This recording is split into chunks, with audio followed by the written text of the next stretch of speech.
అయ్యా, భోజనం అయ్యింది, కిళ్ళి వేసుకున్నాను అన్నట్టు మరిచాను. ఈరోజు కిళ్ళి కథ గురించి మీకు చెప్తాను. కాలానుగుణంగా కిళ్ళి కథ మారి కాస్ట్లీగా కూడా అయ్యింది. వినండి మరి.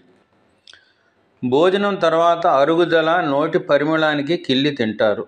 రుచి కలిగి మేలు కలిగిస్తాయని నమ్ముతారు కొంతమంది. చాలా రోజుల క్రితం అయితే ఆకు, వక్క, సున్నంకి ఇత్తడి పెట్టెలు పెద్దవారిళ్లలో ఉండేవి.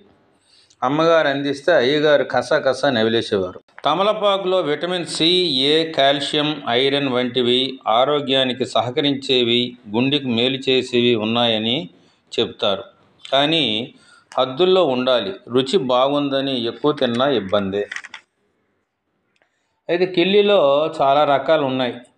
స్వీట్ పాన్, మిఠాయి కిళ్ళి, జర్దా కిళ్ళి, చెక్క యాలకపండు కిళ్ళి, మీనాక్షి, నవరతన్, కలకత్తా, బాబా కాశ్మీరీ, స్పైసీ పాన్, కూల్ పాన్, కోహినూర్ పాన్, ఇలా ఎన్నో ఉన్నాయి. పాన్లో రకరకాలు కలుపుతారు. అవేంటంటే కొబ్బరి పలుకులు, టూటీ ఫ్రూటీ, మీఠా, గుల్కంద్, యాలకులు, లవంగాలు, సన్నని తరిగిన డ్రై ఫ్రూట్స్, పచ్చకర్పూరం, సోపు, జాజికాయ, కుంకుమ పువ్వు, ఇలా రకరకాలు కలిపి ఆస్వాదింప చేస్తారు. ఇంకొందరు paan ice cream, paan kulfi, paan chocolate, paan popsicle, ఇలా ప్రయోగాలు చేసి ఏదో కొత్త రుచికి తంటాలు పడుతుంటారు. కర్ణాటకలో అయితే ది పాన్ స్టూడియో అని పెట్టేశారు. వీరు 50 సాధారణ రకాలు, 100 రకాలు దేశవ్యాప్తంగా ఉన్నవి అందిస్తున్నారట. పెళ్ళైన జంటకు రాత్రికి మత్తెక్కించే కిళ్ళి అట. దీన్నే కోహినూర్ కిళ్ళి అంటారు. దీని ధర 5,000 వరకు ఉంటుందట. మహారాష్ట్రలోని ఔరంగాబాద్లోని తారా పాన్ సెంటర్లో ఈ కిళ్ళితో పాటు 50 రకాల కిళ్ళీలు అమ్ముతారని. తర్వాత ఆంధ్రప్రదేశ్ శ్రీకాకుళం జిల్లా టౌన్లో సూర్యమహల్ దగ్గర మస్త్ బనారస్ పాన్ షాప్ కూడా ఒకటి ఉంది. ఇక్కడ కూడా 20 రూపాయల నుంచి 2,500 వరకు ఖరీదు చేసే కిళ్ళీలు ఉంటాయి.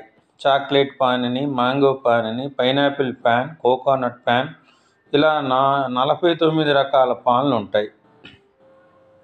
ఇక్కడ కోహినూర్ పాన్ కూడా ఉంది. దీని ఖరీదు 2,500 రూపాయలు. దీనిలో ashwagandha, dry fruits, gold plated sugar syrup, ఇలాచీ వంటివి వేసి తయారు చేస్తారు. వీరు పెళ్ళిళ్ళకు ఆర్డర్లపై పంపిణీ కూడా చేస్తారు. ఈ పాన్ని హానీమూన్ పాన్ అని కూడా అంటారు. కాబట్టి రకరకాలైనటువంటి పాన్లు గురించి మనం వింటుంటే ఆశ్చర్యం వేస్తుంది. కాబట్టి కిళ్ళి కూడా కాలానుగుణంగా మారింది. కాబట్టి దేనినైనా ఆస్వాదించండి, కానీ ఆరోగ్యం చెడు తెచ్చే వరకు వెళ్ళకండి. ఉంటాను. By by. ఈ వీడియో నచ్చితే లైక్ చేయండి, షేర్ చేయండి, లైక్ చేయండి, సబ్స్క్రైబ్ చేయండి.